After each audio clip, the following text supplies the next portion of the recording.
আসসালামু আলাইকুম। সবাই কেমন আছেন? নিশ্চয়ই অনেক ভালো। আলহামদুলিল্লাহ আমিও অনেক ভালো আছি। আজকে আমি শর্টকাটে রান্না করব। শর্টকাটে বলুন তো কি? খিচুড়ি রান্না করব। খিচুড়ি আর গরুর মাংস। আকাশে একটু মেঘ মেঘ দেখা যাচ্ছে, সেজন্য ভাবলাম আজকে খিচুড়ি আর গরুর মাংস খাই। আর খিচুড়িটা তো আমাদের সবসময়ই খুবই পছন্দ। বিশেষ করে আমার ছেলের তো খুবই পছন্দ। ঠান্ডা হোক বা গরম হোক, খিচুড়ি হলে তার আর কিছু চাই না। তো ভাবলাম তাহলে আজকে খিচুড়ি আর গরুর মাংসটাই রান্না করে নিই। তো এই যে গরুর মাংসটা আমি সকালে উঠেই বের করে রেখেছিলাম, দিয়ে ভিজিয়ে দিয়েছিলাম। পরে মেখে আধা ঘন্টার মতন রেখে দিয়েছি। তারপরে তো মাংসটা আমি কষিয়ে নিচ্ছি। খুব ভালো করে কষিয়ে নিয়ে আমি পাশের চুলায় বসিয়ে দিয়েছি। আর এবার খিচুড়ির চাউলটা আমি ভেজে নেব। এখানে আমি দিয়েছি মাসকলাইয়ের ডাউল আর মসুর ডাউল। আমি খিচুড়ি রান্না করলে 2-3 রকমের ডাউলই দিই। সব মশলা দিয়ে দিলাম, হলুদ গুঁড়ো, ধনিয়া গুঁড়ো, জিরা বাটা, আদা বাটা, রসুনটা আমি গোটা দিয়েছি, মরিচ, সব কিছু দিয়ে আমি চাউলটা ভালো করে ভেজে নিচ্ছি। চাউলটা ভাজা হয়ে গেছে। এখন আমি পানি দিয়ে দিলাম। সাধারণত আমি খিচুড়ি রান্না করার সময় গরম পানি দিই, কিন্তু আজকে আমি ঠান্ডা পানি দিলাম। ঠান্ডা পানি দিলেও কিন্তু সুন্দর ঝরঝরে খিচুড়ি হবে। আর আমার ঘরে তো নরম খিচুড়ি চলেই না। নরম খিচুড়িটা কিন্তু আমরা গরম গরম খেতে বেশ লাগে, কিন্তু আমার ছেলে সে একদমই পছন্দ করে না। এর তো মাংসটাও আমার হয়ে গেছে। একটু ঝোল ঝোল রাখবো, যেহেতু খিচুড়ি দিয়ে খাবো। আমি কয়েকটা গোটা গোটা রসুনও দিয়েছি। মাংসের রসুনটা আমার ছেলে অনেক পছন্দ করে। এত খিচুড়িটাও প্রায় হয়ে গেছে। নামানোর আগে আমি উপরে একটু সরিষার তেল ছড়িয়ে দিলাম। চুলার আঁচটা কমিয়ে দিয়ে একটু দমে রেখে দেব, তাহলে সুন্দর একদম ঝরঝরে হয়ে যাবে। আর এই যে আজকে বিকেলে আমি পিঠা বানাবো। তালটাও কিন্তু আমি আগেই বের করে রেখেছিলাম। তো তালটা দেখছি একটু বেশি পাতলা, জল দিয়ে একটু ঘন করে নেব। এই তালটা গত বছর মা বাড়ি থেকে পাঠিয়েছিল। আসলে আমার মার হাতে একটু সমস্যা, সে ছাকতে পারে না।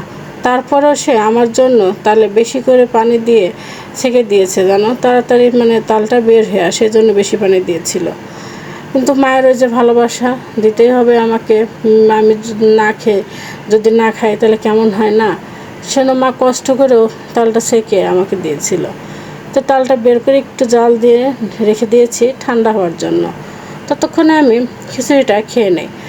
আর ঠান্ডা হলে তো খিচুড়ি আমি একদম খেতে পারি না, সেজন্য গরম গরমই খিচুড়ি খাচ্ছি। খিচুড়ির সঙ্গে আমি একটু কালো জিরা ভর্তা দিয়েছি। কালো জিরা ভর্তা দিয়ে খিচুড়ি খেতে আমার কাছে খুবই ভালো লাগে। আর মাশাআল্লাহ, খিচুড়িটাও কিন্তু অনেক মজা হয়েছে খেতে। তো যাই হোক, খাওয়া দাওয়া শেষ করে ভাবলাম যে এখন বসে না থেকে তালটা ঠান্ডা হয়ে গেছে, তাহলে আমি পিঠার যে গোলাটা সেটা রেডি করে রাখি। রেডি করে আমি ঘন্টাখানেকের মতন রেখে দেবো। তারপরে বিকেলে আমি পিঠাগুলো ভেজে নেব। তা আমি এখানে চাউলের গুঁড়ি আর আটা, ময়দা অর্ধেক অর্ধেক দিয়েছি আর কি। তারপরে তো চিনি দিয়ে দিলাম পরিমাণ মতো। মিষ্টিটা আমরা একটু কম খাই, সেজন্য আমি একটু কম চিনি দিয়েছি। আর তালের সঙ্গে কিন্তু মেখে নিচ্ছি। এটা যেহেতু আমি মাখিয়ে ঘন্টাখানেক রাখবো, খুব একটা মাখানোরও কিন্তু প্রয়োজন নেই। শুধু ভালোভাবে মিশে গেলেই হবে, যেন ভিতরে কোনো চাপ বেঁধে না থাকে আর কি। এই তো আমি কিন্তু আটাটা রেডি করে নিয়েছি, গোলাটা আর কি। তারপরে তো ঢেকে রেখে দিয়েছিলাম ঘন্টাখানেকের জন্য। ঘন্টাখানেক পরে আমি পিঠাগুলো ভাজতে এসেছি। দেখা যাক পিঠাগুলো কেমন হয়। বিসমিল্লাহ বলে আমি পিঠাগুলো ভাজা শুরু করে দিলাম। মাশাআল্লাহ, আমার প্রথম পিঠাটাই কিন্তু অনেক সুন্দর হয়েছে। আসলে পিঠার আটার পুরটা যদি রেডি করে বেশ কিছুক্ষণ রেস্টে রাখা হয়, তাহলে পিঠা এমনিতেই অনেক সুন্দর হয়। এই যে উপর থেকে একটু তেল ছড়িয়ে দিচ্ছি। দেখতে পাচ্ছেন পিঠাগুলো কত সুন্দর হয়েছে। আর সত্যি খেতেও কিন্তু অনেক মজা হয়েছিল। আর সুন্দর নরম নরম ফুলকো ফুলকো হয়েছিল আমার সবগুলো পিঠে। আমি সবগুলো পিঠে ভেজে নিচ্ছি। আর পিঠে সুন্দর হলে কিন্তু ভাজতেও বেশি সময় লাগে না, আর ভাজতেও অনেক ভালো লাগে। আর পিঠা না হলে কিন্তু এত বিরক্ত লাগে।